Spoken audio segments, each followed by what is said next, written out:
आज देश को आधार कार्ड की नहीं उधार कार्ड की जरूरत पड़ रही है। देश के आम आदमी को उधार कार्ड की जरूरत है। ये सरकार जिसने देश को, युवाओं को घर पे बिठाने का काम किया, इसका नारा बदल के हो गया है हर घर बेरोजगार। यही है आज की भाजपा सरकार। सर 1947 से लेकर 2014 तक, यानी कि इन 67 सालों में कई पार्टियों की सरकारें रहीं, केंद्र में कई पार्टियों ने शासन किया।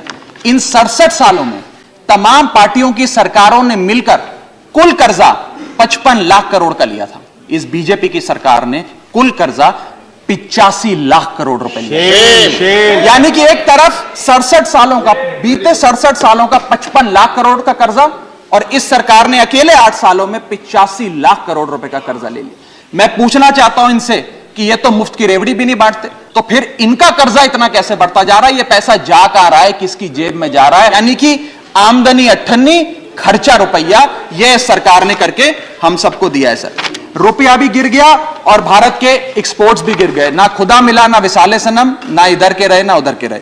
भारतीय जनता पार्टी ने वादा किया था कि हम 2 करोड़ नौकरियां हर वर्ष देंगे।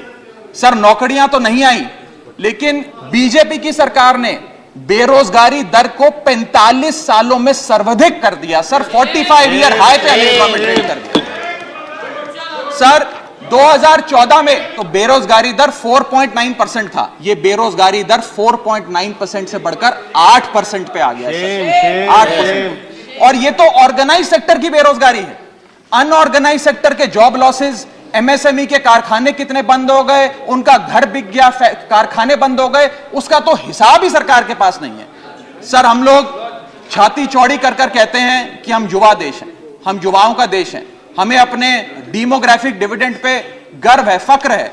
सर भारत का डेमोग्राफिक डिविडेंड बेरोजगारी के तले दबता जा रहा है, सड़कों पे लाठियां खा रहा है, और भारत सरकार डेमोग्राफिक डिविडेंड को डेमोग्राफिक डिजास्टर में तब्दील करती जा रही है। सर ये सच्चाई है आज कि ये सरकार जिसने देश को, युवाओं को घर पे बिठाने का काम किया, इसका नारा बदल के हो गया है हर घर बेरोजगार। यही है आज की भाजपा सरकार। वादा किया था सर आय बढ़ाने का, आय तो बढ़ी नहीं, महंगाई बढ़ गई।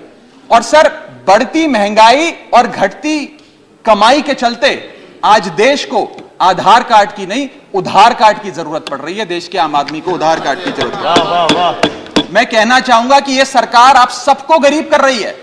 गरीब सिर्फ वो नहीं सर जो सड़क पे कटोरा लेकर भीख मांग रहा है, हम सब गरीब हो रहे हैं।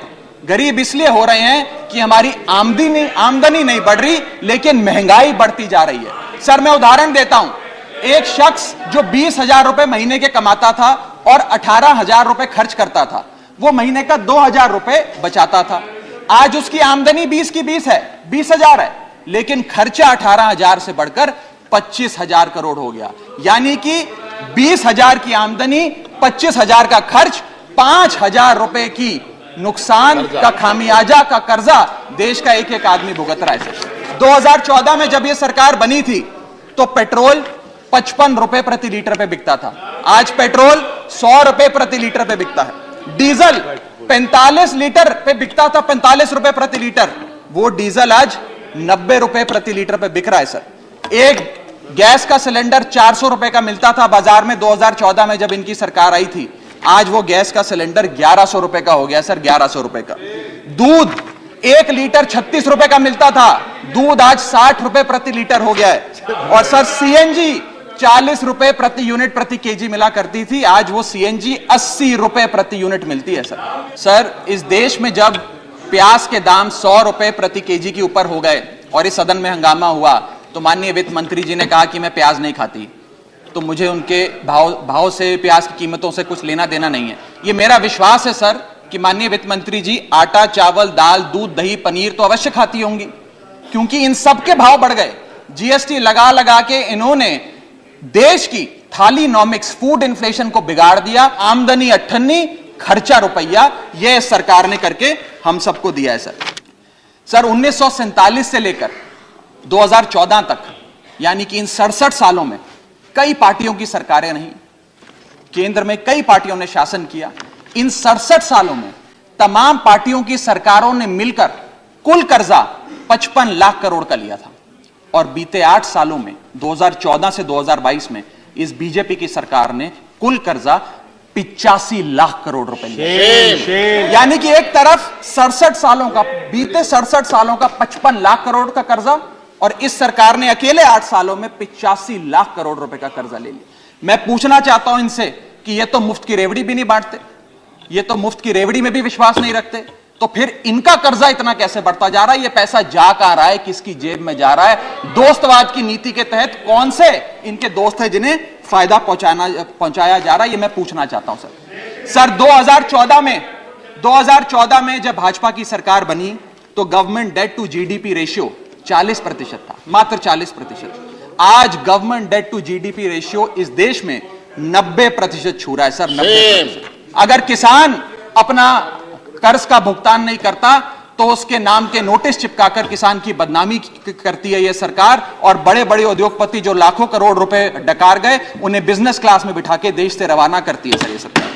सर 2014 में एक डॉलर जब इनकी सरकार आई थी वो 60 रुपए का मिलता था सर। ये सरकार कहा करती थी, कई बड़े नेता इनके दिग्गज कहा करते थे कि जब रुपया गिरता है तो भारत की साख गिरती है, भारत की प्रतिष्ठा गिरती है। आज तो सर लगता है कि साख, प्रतिष्ठा और रुपया सब न्यूनतम स्तर पे आ गया सर। मैं आपको यह भी बताना चाहता हूं सर कि कोई भी अर्थशास्त्री आपको यह बताएगा कि जब रुपया गिरता है तो भारत के एक्सपोर्ट बढ़ते हैं, और बढ़ने चाहिए भी सर। क्यों बढ़ते हैं? क्योंकि मान लीजिए कोई बहुत बड़ा बायर अमेरिका में बैठा है, वो भारत की एक वस्तु $5 पे खरीदता था, आज क्योंकि डॉलर मजबूत हो गया और रुपया कमजोर हो गया, वो वस्तु $3.5 में उसे मिल जाती है, तो वो ज्यादा ऑर्डर देता है, भारत के एक्सपोर्ट बढ़ते हैं। लेकिन आज एक बड़ी चौंका देने वाली स्थिति इस देश में है कि रुपया तो गिर रहा है, डॉलर मजबूत हो रहा है, लेकिन भारत के एक्सपोर्ट्स भी गिर रहे हैं। और एक्सपोर्ट्स क्यों गिर रहे हैं, यह मैं सवाल भारत की वित्त मंत्री जी से पूछना चाहता हूं। रुपया भी गिर गया और भारत के एक्सपोर्ट्स भी गिर गए, ना खुदा मिला ना विसाले सनम, ना इधर के रहे ना उधर के रहे।